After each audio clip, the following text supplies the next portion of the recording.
n'y a pas un seul type d'enfant et il ne peut pas y avoir un seul type d'école.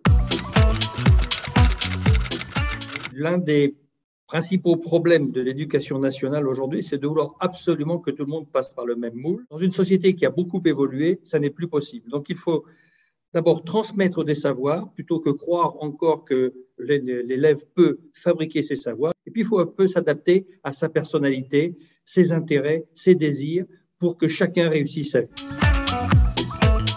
Et ce qui nous paraît les choses classiques, à savoir lire, écrire, compter, donc c'est basique. Toutes les écoles que nous soutenons considèrent qu'elles sont fondamentales, même si ces écoles sont parfois effectivement classiques en elles-mêmes ou au contraire innovantes. On parle beaucoup des pédagogies Montessori, puisqu'il y en a plusieurs, ou des écoles adaptées à des enfants handicapés, à des enfants dyslexiques, à des enfants à fort potentiel ou à des enfants qui ont des troubles d'apprentissage.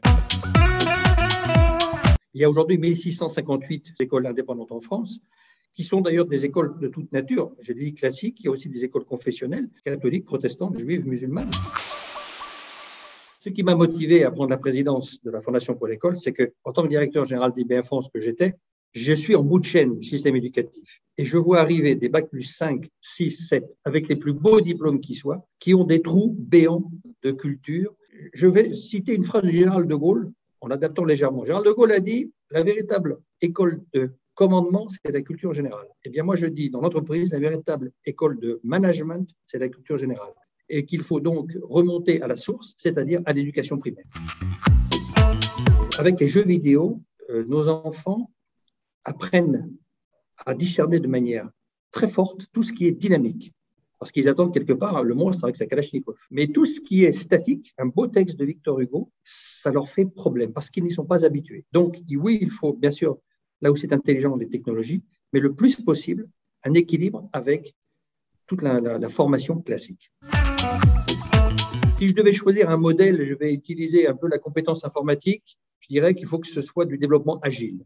Le danger, c'est les méthodologies lourdes. Il faut vraiment adopter des méthodes de création et en même temps de séparation des pouvoirs. Il faut que ceux qui créent puissent présenter sans qu'il y ait en permanence trop d'interactions. Donc, il faut cette notion d'équilibre d'une équipe, mais c'est une équipe de 11 personnes, plus un certain nombre de bénévoles que je remercie, et c'est une équipe, je dirais, très active, très soudée, mais qui ne cache pas ses divergences.